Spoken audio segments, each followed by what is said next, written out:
Sharon, thank you very much for your words, and I will try to summarize enlargement in 5 minutes, 8 catchwords, 1 methodological remark, and a final note. Let's see if I can manage to reach there. Actually, I have to say that the catchwords were 10, but after a couple of interventions, I have cut down to 8 because 2 have already been covered.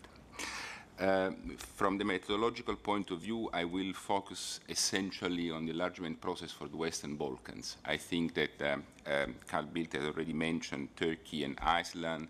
Somehow the process is one, but the specificities of the work that we are doing with Turkey and Iceland are different from the ones that of the Western Balkans.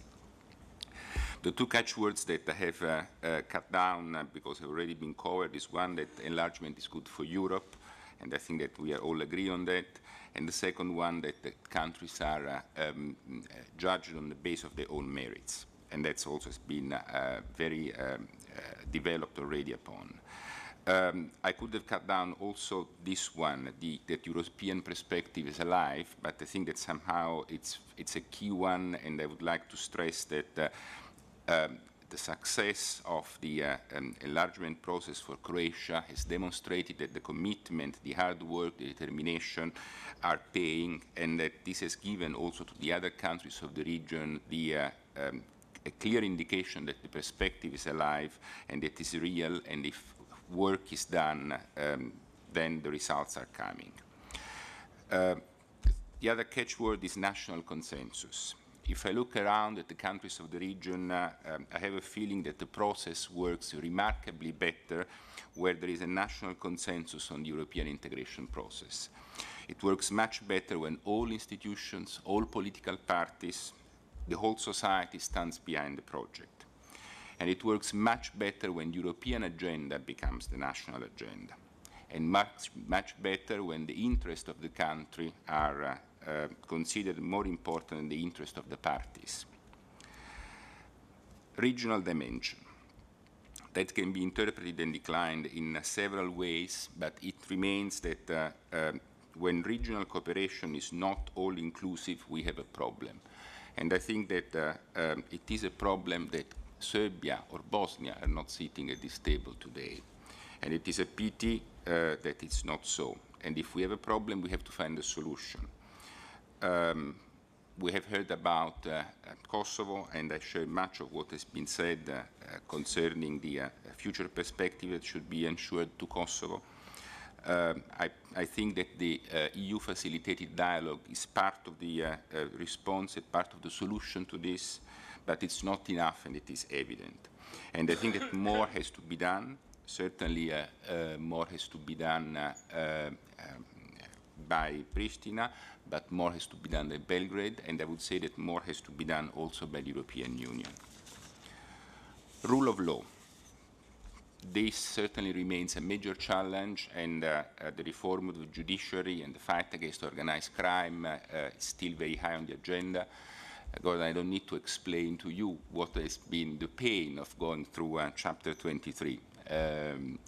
But if there is one element that I would like to underline and to highlight in this process is corruption. Corruption still remains the single most visible problem in the region. And fighting it requires a very strong determination, an adequate legal framework, but more importantly than everything else, a very clear, real, tangible political determination to fight it. Civil rights and civil liberties. This is another element where a lot needs to be done. And I would like to highlight 2 aspects: freedom of expression on the one hand, and the fight against discrimination on the other. A real engagement to enhance the rights of the different groups of the society is essential, and a lot of work remains to be done in this direction. What needs to be done is to change the mindset of much of the society, of the people, of the police, of the judges and the prosecutors. And a real debate must be initiated in the region. What is in there for me?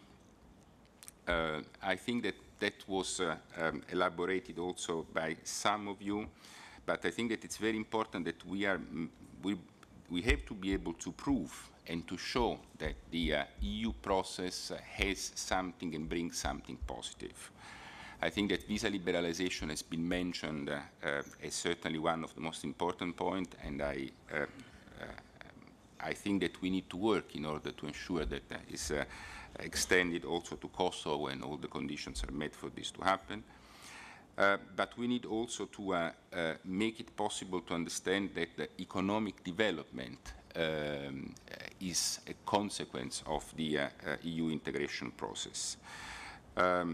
This part is linked to our assistance, and we will work in order to redirect part of it in a way that is more constructive and is helping to recreate the links and interconnections in the region.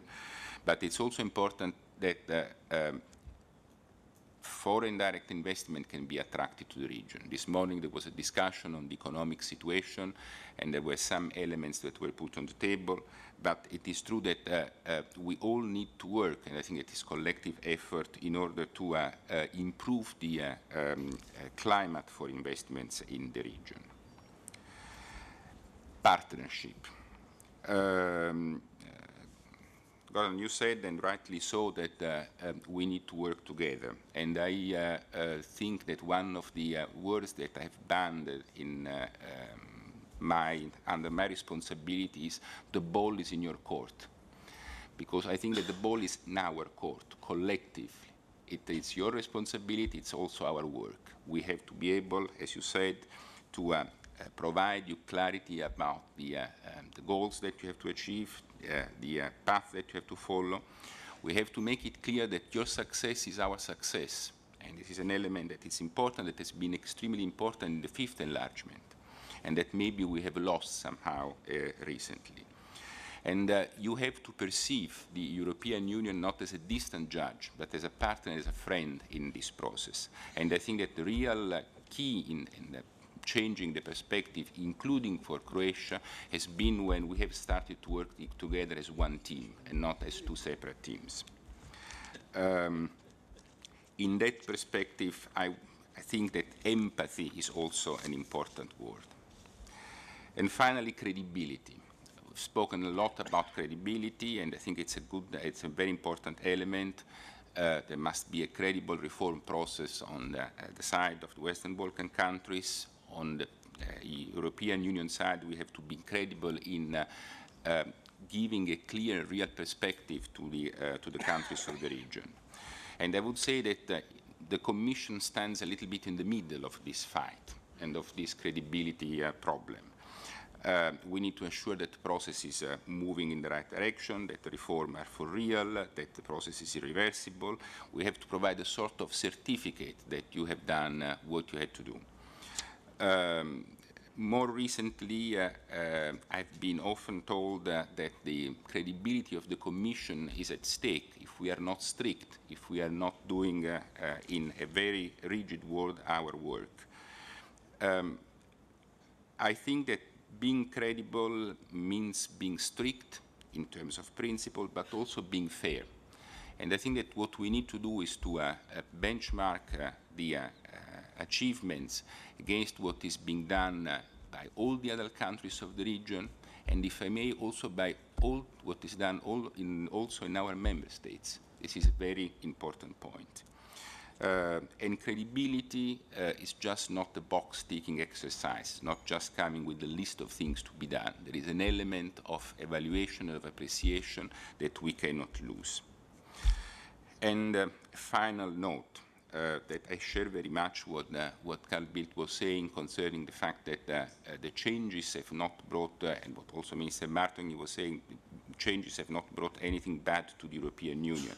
I think that we should not be afraid of changing the narrative of the European Union. It has been done several times, it's being done still today, and can be done in the future. And that implies the Western Balkans, Iceland, Turkey, and maybe other countries that today are not yet on the list of the enlargement countries, but that tomorrow can become part of that story. Thank you very much.